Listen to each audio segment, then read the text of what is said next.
Right everyone, welcome to this Load vs PhB Phenomenal Boys scrim. It's actually, and against all expectations, a banning draft scrim. I think the thing was that actually PhB made the wrong mode, so a bit of a mistake there by PhB, picking the wrong mode. Load happy to go along with it, PhB happy to go along with it, so we're going to see a banning draft scrim. And I think we've seen the first ban go to PhB, Unique Phaser doing the drafts for them. Banning Defiler, so obviously a very strong hero, good pushing, very strong in middle lane with that wave spam, and generally very able to contribute a lot to the team, particularly in the current metagame, obviously. Dominate team-wise with the Ultimate. Chew up to ban next, a lot of strong heroes left on the board. Engineer most prominently, I guess. Tempest, not seen so much obviously. Chipper and Polywog Priest both up as well, and they're obviously very powerful at the moment. And Chew choosing to ban Engineer, no surprises there. His turret can out-carry a lot of actual carry heroes. Very strong stun from Keg, ridiculous tower pushing from Tinker, and of course his ultimate can break team fights pretty much as well as anybody's. Next ban comes out from Unique Phaser, Accursed again. Very solid ban there. Accursed is borderline overpowered at the moment, even after the Gnome's Wisdom nerf, able to keep pretty much anyone up through pretty much anything and remove a lot of debuffs, which is particularly annoying if you're a hero like Slither or Wretched Hag who relies on them to some extent. And Chew now due to make the final ban, 2 seconds left on the clock, and he bans the Chipper. So again, Chipper, very strong ultimate, useful focus buffer ability, very strong slow coming out from Tarple, and his rockets obviously deal a fairly ridiculous amount of damage, so no real surprise there that we're seeing WHP load now as they are. Obviously no need to keep saying that, choosing to ban the Chipper and save themselves the trouble of having to face him in a fight. Now Unique Phaser got the first pick, Polywog Priest's available first pick, Wretched Hag, maybe even a Valkyrie, or if he's feeling particularly indie, something along the lines of Behemoth, but instead choosing the Soul Reaper, so obviously another very strong hero.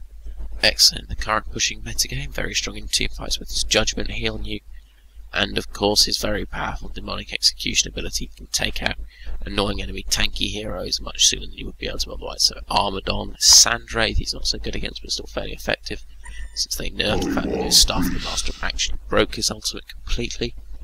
And I'm trying to remember who the other hero is. Oh, yeah, Zephyr's the other one who suffers a great deal, but no. For those of you who don't know, Soul Reaper, if you had the Staff of the Master on him, it used to instantly kill heroes rather than applying their magic damage, so even if they were actually immune to magic damage, having a massive pile of magic armor, they still took the damage, which was obviously hideously broken.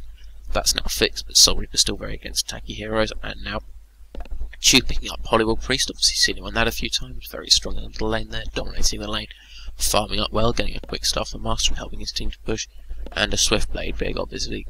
Very strong carry, very good in lane, that free BKB he gets from his spin is very useful. Nooblight picking up Tempest and another Valkyrie pick, so we're seeing Valkyrie a lot recently. And Tempest is obviously he's not as strong as he used to be when he was basically an instant ban, but in this pool, fairly limited pool of heroes that are able to counter him, especially since the Tablet of Command was nerfed not to be able to if he has his BKB up, which he probably should. He's always been a very strong ganker of lanes, very strong farmer, and now that his ultimate's that much more powerful, he's pretty much a top tier pick again, near enough. Thunderbringer picked up by Fuji Apples, he's seen a bit of a resurgence lately. There was a buff to his Lightning Rod ability that makes it that much more able to hit heroes, a bit more powerful in a team fight now.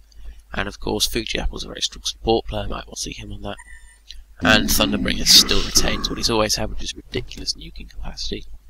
Warden taking Voodoo Jester, so Voodoo Jester not someone we commonly see in banning pick, he's been picked a few times.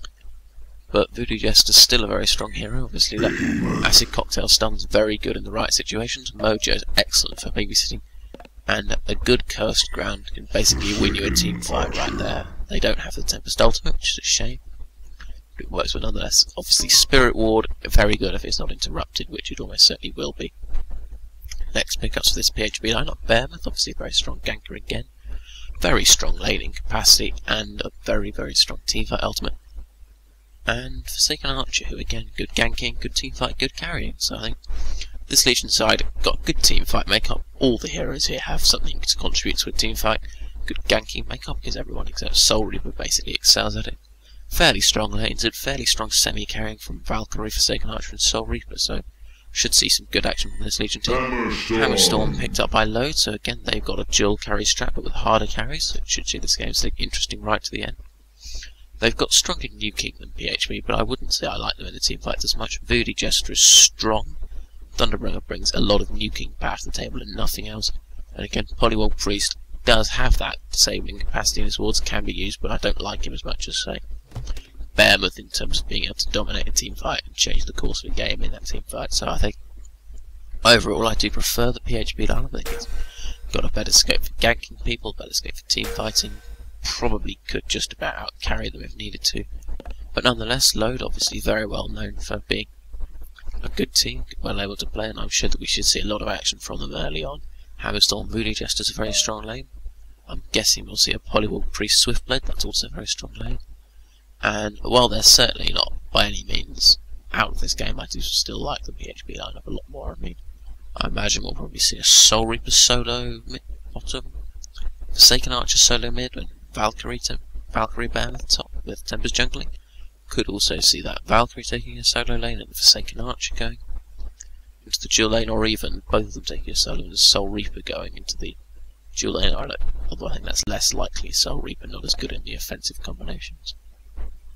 Incidentally, Sebuscha, aka Loot, is playing for PhB. I'm not quite sure how that works, since as far as I'm aware he's US West and they're based in Russia, so probably quite a geographic and a language difference there, but evidently that's not proving a particular problem for them. So very nice of Sebuscha obviously to agree to ring for PhB, who are missing what's widely considered their star player in the form of VV. Blow Your Brain is also known in Dota, and obviously an absolute powerhouse on Nighthand. Kept Chew down brutally on that last game when she was playing Wretched Hag, and been very well known in the HoN scene ever since for showing that Nighthand has a role to play in competitive HoN, and also by being able to beat Chew. Okay, so taking a quick stop, I've actually missed something. There's been a last minute hero swap. Chew now playing that Swiftblade, and Dodo taking Hammerstorm, so we're going to see Chew playing that hard carry role for this Hellbond side. He's obviously well known for being a very good hard carry player, farms up a Storm on semi-carry such as Soul Stealer, so I have no doubt whatsoever that we'll see him dominating in similar fashion in his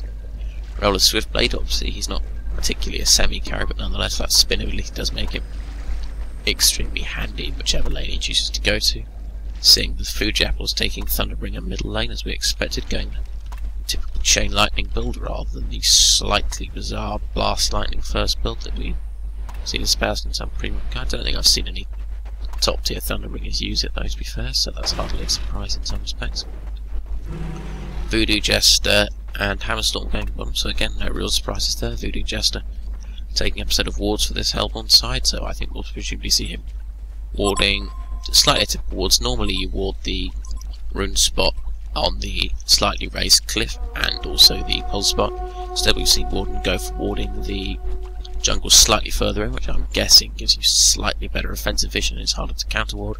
Legion similarly on top room warding their own ramp, so I think players in this game may be looking to be slightly more aware of the fact that they need to try and avoid big counter wars, and obviously that can have a dramatic effect on their ability to maintain map control.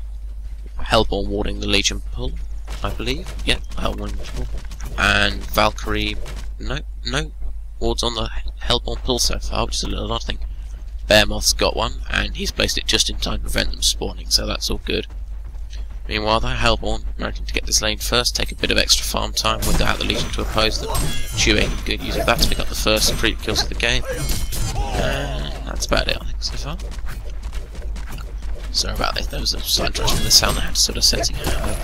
Tempest choosing to jungle this Hellborn jungle, so that's obviously giving them a slightly improved platform to make ganks on, trying to keep Chew down. I think it's addressing the Chew as Jackie likes to say. So, fantastic caster is and adding a little spice to the game, but let's focus on the matter at hand. We've got a Soul Stealer solo bottom. Soul Stealer's not a bad solo by any means. He's very hard to actually kill because obviously his Judgment Heal Bomb makes it very hard to actually go on him because he can do things. The downside of Soul Reaper is that he is a bit of a semi-carry, he does need a bit of farm, and to be perfectly honest with you, his animation is none of the best, so the price of sending Soul Stealer into that bottom lane is that he will probably survive,